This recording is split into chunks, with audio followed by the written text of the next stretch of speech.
আসসালামু আলাইকুম। রমজান, ঈদ সবকিছু চলে গেল। ঈদ যেতে না যেতেই দেখি আমরা অনেকেই আগামী বছর ঈদের গরুর গোস্তর ভাগ নিয়ে খুব দৌড়াদৌড়ি পেরেশানি হয়ে গেছে। নতুন একটা সমিতি কিভাবে করা যায়, কিভাবে কতটুকু মাংসর ব্যবস্থা করা যায়, এটা নিয়ে খুব পেরেশানি দেখলাম। আমার কিছু বন্ধু বান্ধব ভাই ব্রাদারদেরও তাই দেখছি আর কি। এখানে বিষয়টা বলার মূল উদ্দেশ্য হচ্ছে, রাসূল সাল্লাল্লাহু আলাইহি সাল্লামের একটা হাদিস আছে যে রমজানে জিবরাইল আলাইহিস সালাম বলছে, রমজানে রোজা পাইলো অথচ তার জীবনের গুনাহ মাফ করতে পারলো না, তাদের জন্য ধ্বংস হোক। রাসূল সাল্লাল্লাহু আলাইহি সাল্লাম বলছে আমিন।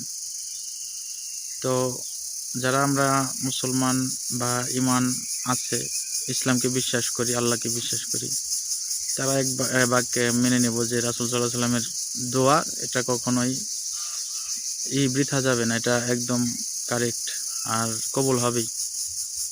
সেই ক্ষেত্রে এটা একটা ভয়ঙ্কর বিষয়। এখন আমরা জানি না কে কতটুকু আল্লাহর তরফ থেকে মাপ পাইতে পারছি রমজানে, আবার আগামী রমজান পর্যন্ত আল্লাহ আমাদের হায়াত দিবে কিনা বা নেক আমল করার তৌফিক দিবেন কিনা, এটা একটা ব্যাপার। আর অনেকেই তারাবি পড়তে পারছি, খতম তারাবি, অনেকে সূরা তারাবি। হওয়া উচিত ছিল যারা সূরা তারাবি পড়ছে তাদের খতম তারাবি পড়ার, আর যারা পড়তে পারে নাই কোন কারণে ওই কাজগুলো আগে ছাড়া বা পরবর্তী বছরের এই আমলগুলো আরও বাড়ানো।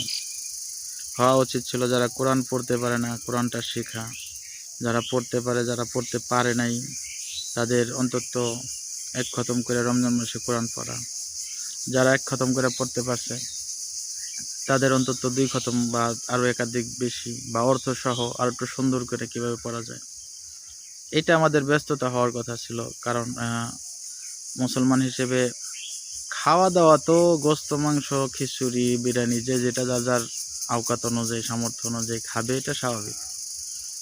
সে যার যার যেমন, অনেকে বিরিয়ানি খায় ঈদের দিন, অনেকে খিচুড়ি খায়, গরুর মাংস দিয়ে হোক আর ব্রয়লার মুরগি দিয়ে হোক। আমার এটা নিয়ে ব্যক্তিগতভাবে কোনো লাগে না। আমি আমার বাড়িতে ম্যাক্সিমাম টাইমই প্রতি দিই আর কি, যে খিচুড়ির মধ্যে ব্রয়লার মুরগি দিয়ে খাই, এটাই আমার পছন্দের বিষয় আর কি। যদিও সামর্থ্য অতটা বেশি শক্তিশালীও না, বা আরও নানান পারিবারিক সমস্যার কারণে এটাই পছন্দের খাবার হয়ে গেছে, এটাই করি। আবার অনেকে হয়তো গরু মাংস খায়, বিরিয়ানি খায়, এটা যার যার আওকাত সামর্থ্য অনুযায়ী। এটা নিয়ে আমার মাথা ব্যথা না। মাথা ব্যথা একটা বেলা, 2টা বেলা, একটা দিনই তো, যে তারপরে হয়তো সেটা পায়খানা হয়ে গেলে সে